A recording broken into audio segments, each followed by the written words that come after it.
నమస్కారం. మనం August month రాశి ఫలాల గురించి మాట్లాడుకుంటున్నాం. ఇందులో ఒక్కొక్క రాశి కంటే 12 రాశుల వారికి ఈ ఆగస్టు మంత్లో ఎలా ఉంది ఏంటి అని తెలుసుకోబోయే ముందుగా ఈ ఆగస్టు మంత్ యొక్క విశిష్టత, అందులో ఉన్న పండగలు, పర్వదినాలు, విశేషాలు ఏంటో తెలుసుకున్నాము. ఇందులో చూసుకుంటే ఈ ఆగస్టు మంత్ సంకటహర చతుర్థి నుంచి స్టార్ట్ అయ్యి మరలా సంకష్టహర చతుర్థితో ఈ మంత్ అంతా అయిపోతుందని మనం చెప్పుకోవాలి. ఇందులో ఇంకా మనకి ముఖ్యమైన పండుగలు ఏమున్నాయంటే, ఫస్ట్ వచ్చేటప్పటికి మనకి సికింద్రాబాద్ బోనాలు, హైదరాబాద్ బోనాలు, వీటితో పాటుగా గురు మౌఢ్యమి త్యాగం అంటారు. అంటే ఇప్పటిదాకా మనకు గురు మౌఢ్యమి నడిచిందండి. ఎప్పుడైతే 12వ తారీఖు తర్వాత మౌఢ్యమి వెళ్ళిపోతుంది, అక్కడి నుంచి శుభకార్యాలు చేసుకోవచ్చు అని మనం చెప్తూ ఉంటారు. వీటితో పాటుగా మనకి నాగపంచమి అని చాలామంది ఎక్కువగా చేస్తూ ఉంటారు. ఎవరైతే కాలసర్పదోషాలు, నాగ అన్న పేరు పెట్టుకున్న, మానస అన్న పేర్లు పెట్టుకున్న వాళ్ళంతా కూడాను ఈ యొక్క పిల్లలు కావాలనుకునే వాళ్ళు ముఖ్యంగా చాలా ఇంపార్టెంట్ నాగపంచమి అందరూ సెలబ్రేట్ చేసుకోవాలి. ఆ తర్వాత మనకు వచ్చేది వరమహాలక్ష్మి వ్రతం మనం చేసుకుంటాం. అందరం చాలా కళ్ళ పండుగ శోభాయమానంగా, అది 21వ తారీఖు ఉంటుంది. తర్వాత మనకి జంధ్యాల పౌర్ణమి, దీనిని రాఖీ పౌర్ణమి లేదంటే గాయత్రి యొక్క మనకి గాయత్రి మాత పుట్టినరోజు అని మనం సెలబ్రేట్ చేసుకుంటూ ఉంటాం అనమాట. ఈ ప్రకారంగా అనేక రకమైన శుభకార్యాలు, తర్వాత శ్రావణ మాసం కూడా మనకు స్టార్ట్ అవుతుంది. ఇవన్నీ ఉన్నాయి కాబట్టి ఎన్నో పండగలు, విశేషాలు, పర్వదినాలు కలిగిన ఈ యొక్క ఆగస్టు మంత్లో అందరికీ అష్టైశ్వర్యాలు కలగాలని, భోగభాగ్యాలు కలగాలని, చక్కగా ఉండాలని చెప్పేసి కోరుకుంటూ ఒక్కొక్క రాశి వాళ్ళకి ఎలా ఉందో మనం చూద్దాం. ఇందులో మనకి జ్యోతిష శాస్త్రం ప్రకారం కనుక గమనించుకుంటే ఈ ఆగస్టు మంత్లో ఇందాక చెప్పుకున్న విశేషాలతో పాటుగా 4 గ్రహాలు కూడా మారుతూ ఉన్నాయండి. ఈ గ్రహాలు మారే గ్రహాలు చూసుకుంటే ఫస్ట్ శుక్రుడు ఆగస్టు 1నే మారుతూ ఉన్నారు, 2న కుజుడు మారుతూ ఉన్నాడు, బుధుడు 5వ తారీఖు మారుతూ ఉన్నారు, సూర్యుడు వచ్చేటప్పటికి 17వ తారీఖు మారుతూ ఉన్నారన్నమాట. ఇలా 4 గ్రహాలు ఈ ఆగస్టు మాసంలో మారటంతో 12 రాశుల వారికి ఎలా ఉంది ఏంటి అనేది మనం చూద్దాం. ఆగస్టు మంత్ మీనరాశి రాశి ఫలాలు చూసుకుంటే వీరికి చాలా మిక్స్డ్గా ఉందని గమనించాలి. కొన్ని గ్రహాలు అనుకూలంగా ఉన్నాయి, కొన్ని గ్రహాలు ఎగనెస్ట్గా ప్రతికూలంగా ఉన్నాయి. మీరు కొంచెం ఒకసారి వీడియో అంతా చూసి తదనుగుణంగా మీ మంత్ అంతా ప్లాన్ చేసుకుంటే చక్కగా ఉంటుంది. డీటెయిల్స్ చూసుకుంటే పూర్వభాద్ర నక్షత్రం వాళ్ళకి 4వ పాదం, ఉత్తరాభాద్ర 1, 2, 3, 4 పాదాలు, రేవతి 1, 2, 3, 4 పాదాలంతా ఈ రాశిలో ఉంటారని గమనించాలి. పేరు బలం పెట్టి చూసుకుంటే వీళ్ళకి దీ, దు, షం, ఝ, దా, దే, దో, చా, చి అన్న లెటర్స్ అంతా కూడా ఈ మీనరాశిలో ఉంటారని గమనించాలి. మనకి ముందుగా చెప్పుకున్న ప్రకారంగా 4 గ్రహాల యొక్క మార్పు వల్ల వీళ్ళకి సంస్కృతంలో చిన్న చిన్న మాటలతో చాలా సింపుల్గా చెప్పడం జరుగుతుంది. అదేంటో మనం చూద్దాం. వీళ్ళకి సూర్యుని వల్ల శత్రునాశాంత, అంటే శత్రువులతో వీళ్ళకి ఎదురు పడితే శత్రువులు అనేవాళ్ళు ఉండరు, వాళ్ళంతా వాళ్ళే దూరంగా వెళ్ళిపోతారని గమనించాలి. రిపప్రయం, శత్రువులతో మీకు ఇంతకుముందు ఏదన్నా విభేదాలున్నా, కోర్టు వ్యవహారాలున్నా, భార్యాభర్తల మధ్య డిస్ప్యూట్స్ ఉన్నా ఈ టైంలో చక్కగా కూర్చొని మాట్లాడితే అంత అనుకూలంగా ఉంటుందని గమనించాలి. భార్య సుతాది కలహం, కొంచెం భార్యతోటి పుత్రులతోటి గొడవలు అయ్యే అవకాశం ఎక్కువగా ఉంటుంది. యువత జన బాధ, అంటే భార్య ద్వారా కానీ లేదా లేడీస్ ద్వారా కొంచెం ఇబ్బందులు ఉంటుంది. జెంట్స్కి అయితే, లేడీస్ అయితే జెంట్స్ ద్వారా ఇబ్బందులు ఉండే అవకాశం ఎక్కువగా ఉంటుందని గమనించాలి. సో చూశారు కదండి, వీళ్ళు కొంచెం మిక్స్డ్గా ఉంది ఈ రాశి వాళ్ళకి. ఒక విషయం చెప్తాను, 2025 సంవత్సరంలో బాగా ఇబ్బంది పడిపోయిన రాశి ఏదన్నా ఉంటే అది మీనరాశి. చాలా కాల్స్, ఫోన్ చేయటం, వాళ్ళకి హోమాలు చేయటం, ఇండివిజువల్గా జాతకం చూడటం, 10 కాల్స్ వస్తే 2-3 కాల్స్ మీనరాశి నుంచే ఉండేవి. అందులోనూ ఈ ఎన్ఆర్ఎల్కి నేను చాలామంది విశేషమైన పూజలు చేయించడం జరిగింది. ఈ శని ప్రభావం ఉండి ఈ రాశితో పాటు ఈ రాశి వాళ్ళు ఉన్న ఇంట్లో వేరే శని పీడితమైన రాశులు ఉంటే అది ధనుసు రాశి కానీ, రెండోది సింహరాశి కానీ, కుంభరాశి లేదా మేషరాశి, ఈ 4 రాశులు ఈ రాశి వాళ్ళ ఇంట్లో ఒకే ఇంట్లో ఉంటే ఇంకా ప్రాబ్లం అధికమయ్యే అవకాశం ఎక్కువగా ఉంటుంది. ఒక్కసారి ఇండివిజువల్గా జాతకం చూపించుకొని తగు పరిహారాలు చేసుకుంటే వాటి తీవ్రత నుంచి చాలా వరకు బయటపడే అవకాశం ఎక్కువగా ఉంటుంది. ఇప్పుడు ఈ మంత్ చూసుకుంటే వాళ్ళకి మిక్స్డ్గా ఉంది. 2 గ్రహాలు అనుకూలంగా, 2 గ్రహాలు ప్రతికూలంగా ఉన్నాయని గమనించుకోవాలి. ముఖ్యంగా 6వ స్థానంలో సూర్యుడు ఉండటం వల్ల చాలా పాజిటివ్గా ఉంటుంది. ఇప్పటిదాకా ఎవరికైతే జాబులు లేవో జాబులు వచ్చే అవకాశం ఎక్కువగా ఉంటుంది.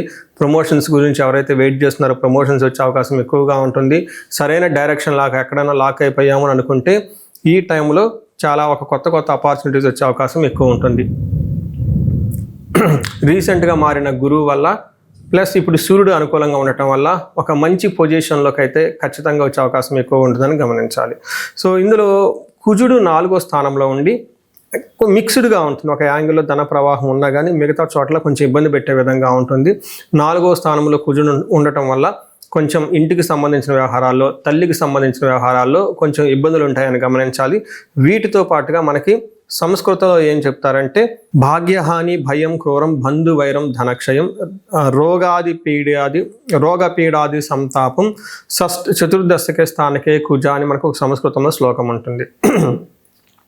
దీని ప్రకారం చూసుకుంటే రావాల్సిన లక్కు లేదంటే కావాల్సిన పనులు టయానికి కాకుండా ఇబ్బందులు పడే అవకాశం ఎక్కువగా ఉంటుంది. భయప్రదంగా ఉంటుంది. క్రూర బుద్ధి కలిగి ఉంటారు. అంటే అవుట్ ఆఫ్ ది బాక్స్ ఏదో ఒకటి రూల్స్ బ్రేక్ చేసి వెళ్ళిపోదాం, కోపంగా ఉండటం అని కొంచెం ఎక్కువగా అగ్రెసివ్ నేచర్తో ఉండే అవకాశం ఎక్కువగా ఉంటుంది. కానీ ధన ప్రవాహం బాగుంటుంది.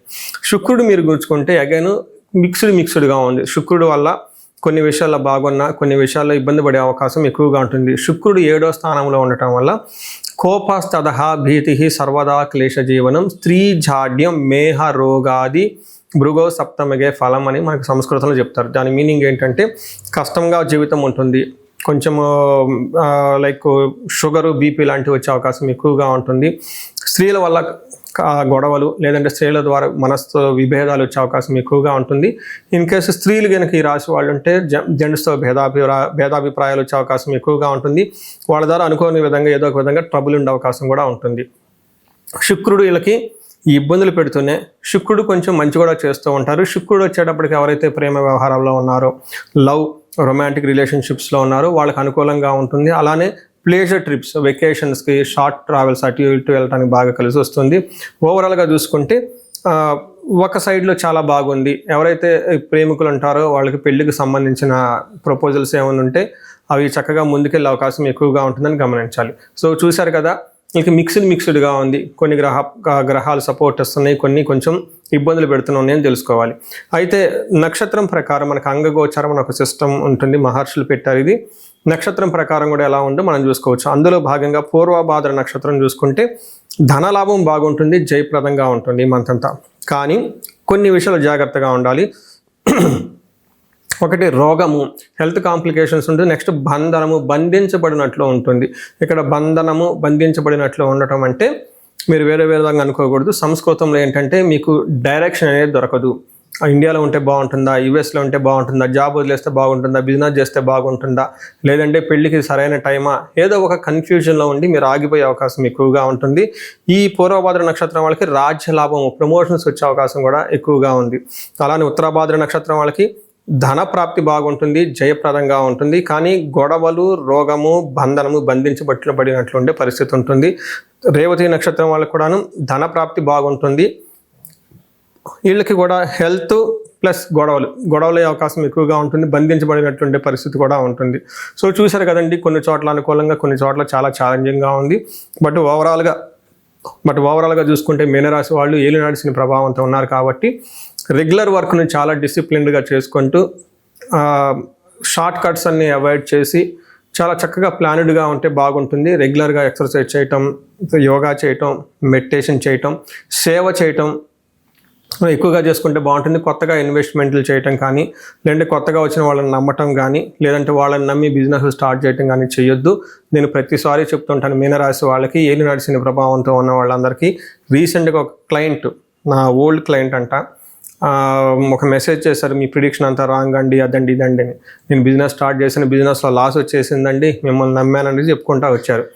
ఏంటి ఇలా ఉందని చెప్పేసి నేను కాల్ చేసి విషయం అడిగితే వాళ్ళ జాతకంలో బిజినెస్ సపోర్ట్ ఉంది, కానీ జాబ్ కూడా సపోర్ట్ ఉందని నా చాట్లో నా క్లయింట్ కాబట్టి చూశాను. ఎక్కడ ప్రాబ్లం వచ్చిందంటే ఏలినాటి శని కుంభరాశులు కాబట్టి హైపో వచ్చింది అనే ఉద్దేశంతో ఇమీడియట్గా బిజినెస్ స్టార్ట్ చేశారు వేరే వాళ్ళని నమ్మి. అందుకని చెప్పేసి ఈ ఏలినాటి శని ప్రభావంతో ఉండటంతో కొత్తగా ఏ బిజినెస్ చేయొద్దు. ప్రతి వీడియోలో చెప్తూ ఉంటాను, కొత్తగా ఉన్న వాళ్ళని ఎవరిని నమ్మవద్దు, ఎక్కువగా పని చేయాలి, టెన్షన్ ఎక్కువగా పడకూడదు, పెద్దవాళ్ళకి సేవ చేయండి, సర్వీస్ చేయండి. ఏలినాటి శని టైంలో ఏదైతే మీరు ఎక్కువగా చేస్తూ ఉంటారో వాలంటరీగా లేటర్ స్టేజ్లో, తద్వారా మీకు విపరీతంగా ధనం వచ్చే అవకాశం ఎక్కువగా ఉంటుంది. ఏదైతే చేస్తారో అది 10 అంతలు మీకు ఎదిగి మంచి రిజల్ట్ వస్తుందని మనకి పెద్దవాళ్ళు ఊళ్ళలో కూడా చెప్తూ ఉంటారు. అందుకని ఈ టైంలో గురు సేవ చేయండి, యోగా చేయండి, మెడిటేషన్ చేయండి, హెల్ప్ చేయండి. రిస్కీగా ఉన్న వాళ్ళని, చీట్ చేసే వాళ్ళని, కల్లిబుల్లి మాటలు చెప్పే వాళ్ళని దూరంగా పెట్టండి, హంబుల్గా ఉండండి. ఇంతవరకు ఉండే సరిపోతుంది. ఈ రాశి వాళ్ళు పరిహారాలు చక్కగా శనికి సంపూర్ణమైన శాంతి పూజలు చేసుకోవటం, తిరునల్లార్ అనే ప్లేస్ ఉంటుంది తమిళనాడులో, చక్కగా దర్శనం చేసుకోవటం, వీటితో పాటు హనుమాన్ చాలీసా, శనికి తలాభిషేకం రెగ్యులర్గా చేయించుకోవడం చాలా చాలా ముఖ్యం. ఇండివిజువల్గా జాతకం చూపించుకుంటే ఇంకా మీ యొక్క అందులో ఏమైనా శాపాలు ఉన్నాయా, లేదంటే యోగాలు ఏమైనా ఉన్నాయా, గ్రహశాంతులు దోషాలు ఏమైనా ఉన్నాయా చూసి చక్కగా పరిహారాలు చేసుకుంటే ఈ రాశి వారికి ఏలినాటి శని ప్రభావం ఉన్నా కానీ ఆ యొక్క ప్రభావం నుంచి చాలా వరకు తీవ్రత తగ్గి లైఫ్ ముందుకెళ్ళే అవకాశం ఎంతైనా ఉంటుంది. ఈ రాశి వారికి అష్టైశ్వర్యాలు కలగాలని, భోగభాగ్యాలు కలగాలని, అందరూ బాగుండాలని చెప్పేసి కోరుకుంటున్నాను. చూశారు కదండి ఈ రాశి వాళ్ళు ఇప్పటివరకు ఎలా ఉందో గమనించారు. అయితే ఇప్పటిదాకా నేను చెప్పుకున్న దాన్ని గోచార ఫలితాలు అంటారు. ఇది మీకు ఒక 30 to 35, 40% మాత్రమే అప్లై అవుతుంది. ఇండివిజువల్గా మీ యొక్క జాతకాన్ని చూపించుకుంటే దాంట్లో మిగతా 50-60% మనకు ఎలా ఉంటుందో తెలుస్తుంది. టోటల్గా మీ యొక్క ఇండివిజువల్ జాతకాన్ని చూడటం ప్లస్ ఇది రెండు కలుపుకుంటే కరెక్ట్గా యాక్యురేట్గా ప్రిడిక్షన్ వస్తుంది. సో ఎవరికైనా కనుక మీకు ఏదైనా కనుక ఇప్పటిదాకా చెప్పుకున్న దానికి మనకి డిఫరెంట్గా ఉంది, ప్రాబ్లంగా ఉంది, ఇబ్బందులు పడుతామని అనుకుంటే ఒకసారి ఇండివిజువల్గా జాతకం చూపించుకోండి. ఈ జనరల్గా నేను ఒక రీసెర్చ్ చేస్తున్నాను, 40 years +or-5 అంటే ఎవరికైనా 35 to 45 ఈ ఏజ్ బ్రాకెట్లో ఉండి మీకు సక్సెస్ఫుల్గా ట్రాక్ రికార్డు ఉంది లైఫ్లో, అంటే బాగా చక్కగా చదువుకున్నారు, చక్కగా మేనేజర్ లెవెల్ ఒక పొజిషన్లో ఉన్నారు, ఈ వయసులో అగైన్ అరౌండ్ 40, 45, 50 ఇలా ఈ ఏజ్లో కనుక ఉండి మీకు సడన్గా లైఫ్లో గ్యాప్ వచ్చిందంటే, అంటే ఒకవేళ జాబ్ పైన అన్ఎక్స్పెక్టెడ్గా, లేదంటే బిజినెస్లో విపరీతమైన లాసులు వచ్చినా, లేదంటే వేరే కారణాల వల్ల లైఫ్లో మీరు ఆగిపోయినట్లు కనుక ఫీలింగ్ వస్తే ఇండివిజువల్గా మీ జాతకం చూపించుకోవడం చాలా ఇంపార్టెంట్. ఈ వయసులో జనరల్గా శాపాలు అని ఉంటాయి, మాతృశాపం, పితృశాపం, గురుశాపం, సర్పశాపం, ఇలా ఏమైనా శాపాలు యాక్టివేట్ అయి ఉన్నాయా అవేంటో తెలుసుకొని వాటికి సంబంధించిన పరిహారాలు చేసుకోవాలి. అంతేకాకుండా మీకు ఇండివిజువల్గా నడుస్తున్న దశాభుక్తి అని ఉంటుంది. ఈ దశాభుక్తి యొక్క గ్రహాలు, అవి గ్రహ దోషాలు ఏమైనా ఉన్నాయో తెలుసుకోవడం కూడా చాలా ఇంపార్టెంట్.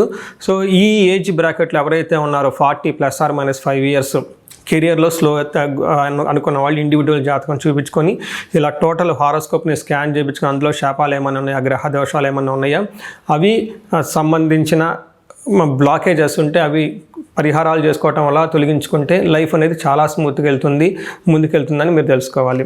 సో ఇంకా కొంతమందికి ఏమైనా కనుక సమస్యలు ఉంటే సమస్యకు సంబంధించి కూడా పరిష్కారాలు మనం చూసుకోవచ్చు. ఎవరికైతే ధనానికి బాగా ఇబ్బంది పడిపోతున్నారో స్వర్ణలక్ష్మి విశేష హోమం చేయించుకోవటం, కుబేర పాశుపతం చేయించుకోవటం చాలా ఇంపార్టెంట్. ఎవరికైతే భార్యాభర్తల మధ్య అన్యోన్యత తక్కువగా ఉండి ఇబ్బంది పడుతున్నారో అన్యోన్య దాంపత్య పాశుపత అభిషేకం, ఫ్యామిలీలో సరైన అట్మాస్ఫియర్ లేదు, అంతా గొడవలుగా ఉంది, శత్రు బాధలు ఉన్నారంటే చండీ హోమం, చండీ పారాయణం చేయించుకోవటం, ఎవరికైతే హెల్త్ సరిగ్గా ఉండదు అనుకున్నారో ఆయుష్ సూక్తము, ఆయుష్ హోమం, మృత్యుంజయ హోమం చేయించుకోవటం, ఇలా ఎలాంటి మీకు ఇండివిజువల్గా ఏదైనా కనుక సమస్యలున్నా, రకరకాల సమస్యలు ఉంటే ఆ యొక్క సమస్య నుంచి బయటపడడానికి ఒకసారి జాతకం చక్రం చూపించుకొని దానికి కారణం ఏంటో తెలుసుకొని తగు పరిహారాలు చేసుకుంటే ఈ సమస్యల నుంచి చక్కగా బయటపడే అవకాశం ఎంతో ఉంటుంది. సో ఈ రాశి వారికి అష్టైశ్వర్యాలు కలగాలని, భోగభాగ్యాలు కలగాలని, అందరూ చక్కగా ఉండాలని చెప్పేసి కోరుకుంటున్నాను. నమస్కారం.